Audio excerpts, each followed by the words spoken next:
Bonjour les amis, donc aujourd'hui on se retrouve pour une toute nouvelle vidéo. Aujourd'hui, eh bien, c'est une nouvelle réaction trailer. Il y avait celle de Captain Marvel 2, donc The Marvels qui est sorti il y a quelques jours. Aujourd'hui on s'attaque à Loki, Loki saison 2 qui est donc le trailer qui est sorti il y a quelques heures. Parce que voilà, j'étais de retour de vacances donc je n'ai pas pu le voir directement. Et on va y réagir. Qu'est-ce qu'on attend de cette série? C'est une très grande question.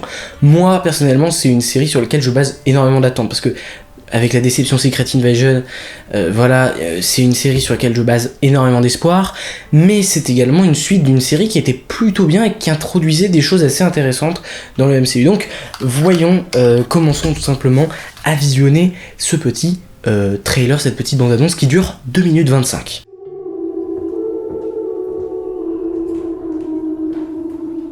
Moby, vous êtes là? Ok, Mobius, Loki... Ils sont dans une espèce de garage. Un petit problème pour lequel nous avons besoin de vous. Mobius? Ok. Je suis content de vous revoir. Wow. Voilà ce qui se passe constamment. Waouh! Errance temporelle. Quoi, vous connaissiez ça? Oui, Vous avez déjà vu ça? oui, Vous pouvez arranger ça? non. L'errance temporelle n'existe pas dans le TVA. Je sais, et pourtant c'est bien ce qu'on vient de voir. Oui. Intéressant. On m'a baladé dans le flux temporel. Promené entre le passé et le présent. Qui est là? Et si ce que j'ai vu est vrai, alors plus rien ne protège ce monde de la destruction totale. Il n'y a qu'un Il y a moyen de une savoir. statue de Jonathan Majors du Kang. Et on se la joue à l'ancienne, comme dans le temps. Là il est Nous donc n'avons dans pas le même passé, style, alors vous êtes un homme d'action, ce que je respecte. J'ai une approche plus lente, délibérée et cérébrale que vous. C'est vraiment excellent. en octobre, c'est confirmé. C'est à nous de sauver le TVA. Est-ce qu'il est fissuré? C'est bon. Quoi qu'on fasse, on se prend pour des dieux. On est des dieux.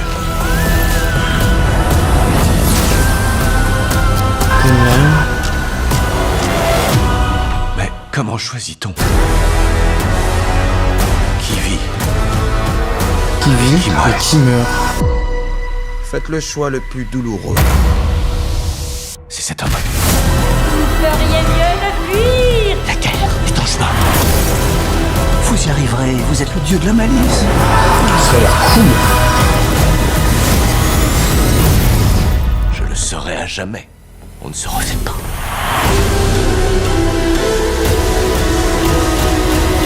Je crois que vous en faites un peu trop. Je trouvais ça approprié.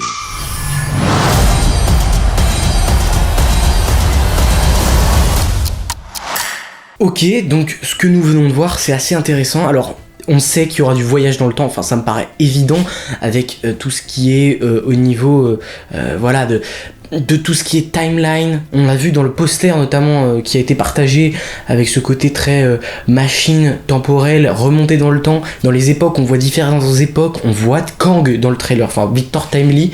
Donc ça fait extrêmement plaisir. Kang, on a même une espèce de figure statuaire là, à un moment de Kang dans le trailer. Donc Kang, ici il y sera, ça c'est évident, sachant que oui, pourquoi c'est une surprise, sachant qu'on le savait déjà, c'est qu'il y a eu des démêlés de justice avec Jonathan Majors qui avait agressé une femme et voilà, ça n'a pas donné suite. Enfin bref, la série a l'air vachement cool. Là où la première saison avait l'air hyper posée, où on t'expliquait les bases, c'était quand même un rythme assez lent. Là j'ai l'impression que ça va un peu s'accélérer. En tout cas c'est ce que aussi nous donnait l'impression du trailer de Secret Invasion qui est une série la plus lente au monde.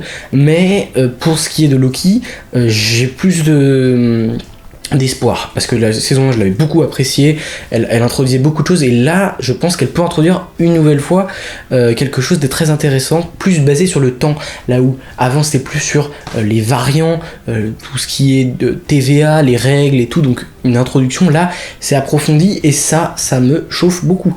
Voilà, donc on voit Mobius qui donc Loki, alors on a l'air de comprendre pourquoi Mobius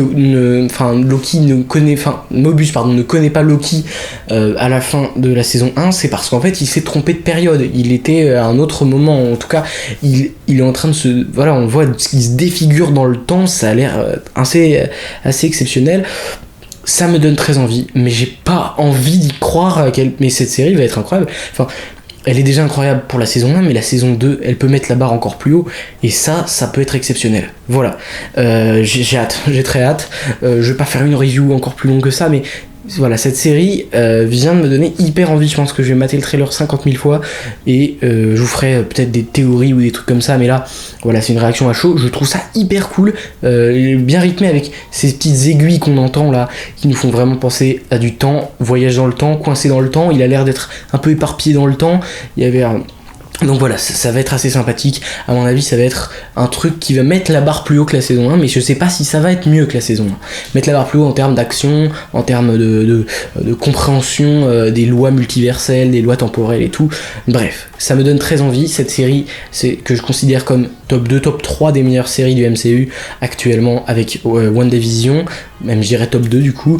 Et donc, disons que j'en attends beaucoup et ça a l'air d'être voilà, plus basé sur l'incompréhension.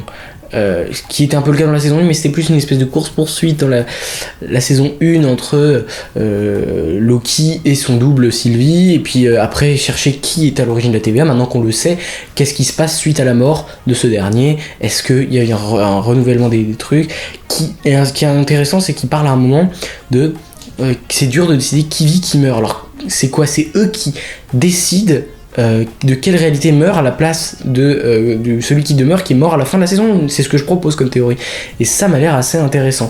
Donc voilà, c'est très cool et j'ai hâte d'en savoir plus dans les prochains mois, et puis tout simplement le voir, la série, en octobre, pour enfin avoir un programme de qualité, donc niveau série, ce qui n'est plus arrivé selon moi depuis Hawkeye, mais qui était un peu une exception puisque c'était un truc de Noël, voilà, depuis Loki. Voilà, donc, et puis Falcon and the Winter Soldier, parce que les autres séries sont très mitigées. Voilà. Et bien écoutez, j'espère que ça vous aura plu, et n'oubliez jamais, subscribers, rassemblement.